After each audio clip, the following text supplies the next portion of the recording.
السلام علیکم ناظرین، امید کرتا ہوں کہ آپ لوگ خیر و عافیت سے ہوں گے۔ آج کی اس ویڈیو میں ہم اصحاب کہف کا مکمل واقعہ سنیں گے۔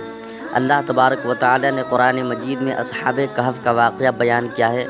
بڑا شاندار واقعہ ہے اور واقعہ کی تفسیر یہ ہے، اللہ تبارک و تعالی قرآن مجید میں ارشاد فرماتا ہے، جس کا ترجمہ یہ ہے کہ کیا تمہیں معلوم ہوا کہ پہاڑ کی کھو اور جنگل کے کنارے والے ہماری ایک عجیب نشانی تھے۔ جب ان جوانوں نے غار میں پناہ لی، پھر بولے، اے ہمارے رب، ہمیں اپنے پاس سے رحمت دے اور ہمارے کام میں ہمارے لیے راہ یابی کے سامان کر۔ ام حسبتا، کیا تمہیں معلوم ہوا؟ یہاں سے اصحاب کہف کا واقعہ شروع ہوتا ہے اور اسے اللہ عز و جل نے اپنی عجیب و غریب نشانیوں میں سے ایک نشانی قرار دیا ہے، کیونکہ اس واقعے میں بہت سی نصیحتیں اور حکمتیں ہیں۔ حضرت عبداللہ بن عباس رضی اللہ تعالی عنہما نے فرمایا کہ رقیم اس وادی کا نام ہے جس میں اصحاب کہف ہے۔ اذ اول فتیۃ الی الکہف، جب ان نوجوانوں نے غار میں پناہ لی۔ ارشاد فرمایا کہ جب ان نوجوانوں نے اپنی کافر قوم سے اپنا ایمان بچانے کے لیے ایک غار میں پناہ لی اور اللہ عز و جل کی بارگاہ میں دعا کی، اے ہمارے رب عز و جل، ہمیں اپنے پاس سے رحمت عطا فرما اور ہدایت و نصرت اور رزق و مغفرت اور دشمنوں سے امن عطا فرما، اور ہمارے لیے ہمارے معاملے میں ہدایت کے اسباب مہیا فرما۔ اصحاب کہف کے متعلق قوی ترین قول یہ ہے کہ وہ 7 حضرات تھے، اگرچہ ان کے ناموں میں کسی قدر اختلاف ہے، لیکن حضرت عبداللہ بن عباس رضی اللہ تعالی عنہما کی روایت پر جو خازن میں ہیں، ان کے نام یہ ہے: مکسلمینا، یملیخا، مرطونس، بینونس، سارینونس، زونوانس، کشفیت نونس، اور ان کے کتے کا نام قطمیر ہے۔ اصحاب کہف کے ناموں کی برکت، اصحاب کہف کے نام بڑے بابرکت ہے اور اکابرین بزرگان دین نے ان کے فوائد و خاص بیان کیے ہیں۔ چنانچہ فرماتے ہیں کہ اگر یہ اسماء لکھ کر دروازے پر لگا دیے جائیں تو مکان جلنے سے محفوظ رہتا ہے، سرمایہ پر رکھ دیے جائیں تو چوری نہیں ہوتا، کشتی یا جہاز ان کی برکت سے غرق نہیں ہوتا، بھاگا ہوا شخص ان کی برکت سے واپس آ جاتا ہے، کہیں آگ لگی ہو اور یہ اسماء کپڑے میں لپیٹ کر ڈال دیے جائیں تو وہ بجھ جاتی ہے، بچے کے رونے اور باری کے بخار، درد سر، مصبان یعنی خاص قسم کے دماغی جھٹکے اور دورے، اور خشکی اور تری کے سفر میں جان و مال کی حفاظت، عقل کی تیزی اور قیدیوں کی آزادی کے لیے یہ اسماء لکھ کر تعویذ کی طرح بازو میں باندھے جائیں۔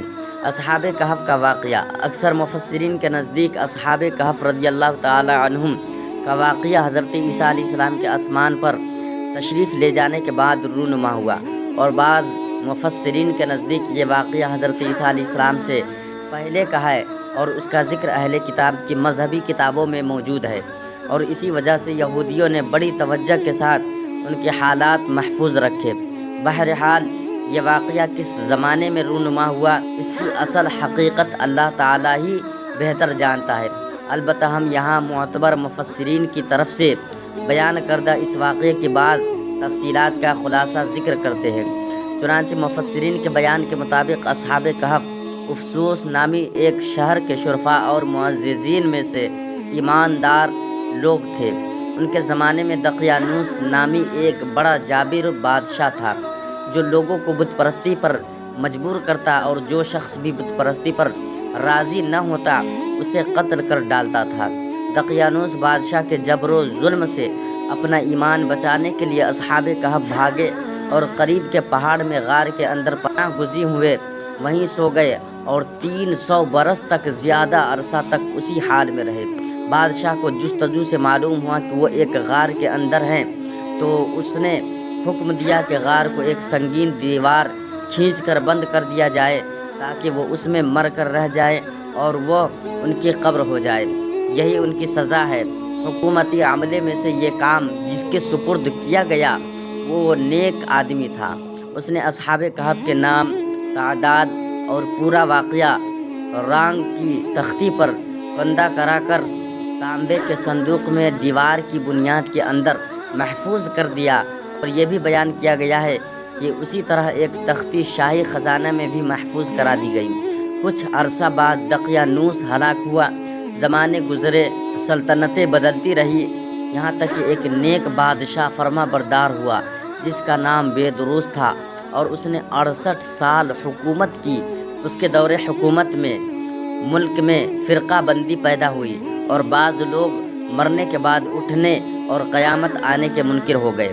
بادشاہ ایک تنہا مکان میں بند ہو گیا، اور اس نے گریہ وزاری سے بارگاہ الہی میں دعا کی کہ یا رب، کوئی ایسی نشانی ظاہر فرما جس سے مخلوق کو مردوں کے اٹھنے اور قیامت آنے کا یقین حاصل ہو جائے۔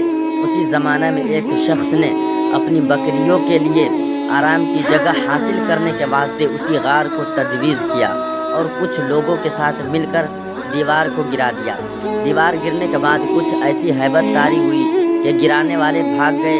اصحاب کہف اللہ عز و جل کے حکم سے فرحاں اور شاداں اٹھے، چہرے شگفتہ، طبیعت خوش، زندگی کی تر و تازگی موجود۔ ایک نے دوسرے کو سلام کیا اور نماز کے لیے کھڑے ہو گئے۔ نماز سے فارغ ہو کر یملیخا سے کہا کہ آپ جائیے اور بازار سے کچھ کھانے کو بھی لائیے، اور یہ بھی خبر لائیے کہ دقیانوس بادشاہ کا ہم لوگوں کے بارے میں کیا ارادہ ہے۔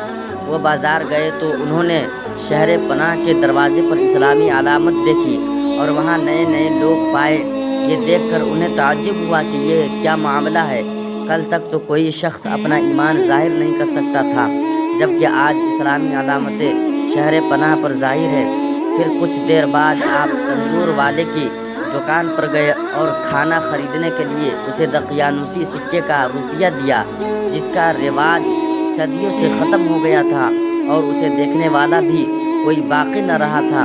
بازار والوں نے خیال کیا کہ کوئی پرانا خزانہ ان کے ہاتھ آ گیا ہے، چنانچہ وہ انہیں پکڑ کر حاکم کے پاس لے گئے۔ وہ ایک نیک شخص تھا، اس نے بھی ان سے دریافت کیا کہ خزانہ کہاں ہے۔ انہوں نے کہا کہ خزانہ کہیں نہیں ہے، یہ روپیہ ہمارا اپنا ہے۔ حاکم نے کہا کہ یہ بات کسی طرح قابل قبول نہیں ہے، کیونکہ اس میں جو سال لکھا ہوا ہے وہ 300 برس سے زیادہ کا ہے، اور آپ نوجوان ہیں، ہم لوگ بوڑھے ہیں، ہم نے تو کبھی یہ سکہ دیکھا ہی نہیں۔ آپ نے فرمایا کہ میں جو دریافت کروں وہ ٹھیک ٹھیک بتاؤ تو عقدہ حل ہو جائے۔ یہ بتاؤ کہ دقیانوس بادشاہ کس حال و خیال میں ہے۔ حاکم نے کہا کہ آج روئے زمین پر اس نام کا کوئی بادشاہ نہیں۔ سینکڑوں برس پہلے ایک بے ایمان بادشاہ اس نام کا گزرا ہے۔ آپ نے فرمایا کہ کل ہی تو ہم اس کے خوف سے جان بچا کر بھاگے ہیں، اور میرے ساتھی قریب کے پہاڑ میں ایک غار کے اندر پناہ گزی ہے، چلو میں تمہیں ان سے ملا دوں۔ حاکم اور شہر کے سردار اور ایک کثیر مخلوق ان کے ہمراہ غار کے کنارے پہنچ گئے۔ اصحاب کہف یملیخا کے انتظار میں تھے۔ جب انہوں نے کثیر لوگوں کے آنے کی آواز سنی تو سمجھے کہ یملیخا پکڑے گئے اور دقیانوسی فوج ہماری جستجو میں آ رہی ہے۔ چنانچہ وہ اللہ عز و جل کی حمد میں مشغول ہو گئے۔ اتنے میں شہر کے لوگ پہنچ گئے، اور یملیخا نے بقیہ حضرات کو تمام قصہ سنایا۔ ان حضرات نے سمجھ لیا کہ ہم اللہ عز و جل کے حکم سے اتنا طویل زمانہ سوئے رہے ہیں، اور اب اس لیے اٹھائے گئے ہیں کہ لوگوں کے لیے موت کے بعد زندہ کیے جانے کی دلیل اور نشانی بنے۔ جب حاکم شہر غار کے کنارے پہنچا تو اس نے تانبے کا صندوق دیکھا، اس کو کھلوایا تو تختی برآمد ہوئی۔ اس تختی میں ان اصحاب کے اسماء اور ان کے کتے کا نام لکھا تھا۔ یہ بھی لکھا تھا کہ یہ جماعت اپنے دین کی حفاظت کے لیے دقیانوس کے ڈر سے اس غار میں پناہ گزی ہوئی۔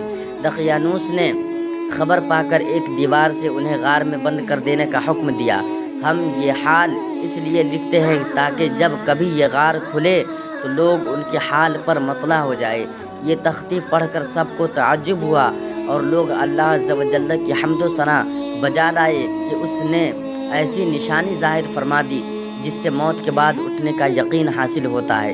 حاکم شہر نے اپنے بادشاہ بیدروس کو واقعہ کی اطلاع دی، چنانچہ بادشاہ بھی بقیہ معززین اور سرداروں کو لے کر حاضر ہوا اور شکر الہی کا سجدہ بجا لایا۔ اللہ عز و جل نے اس کی دعا قبول کی۔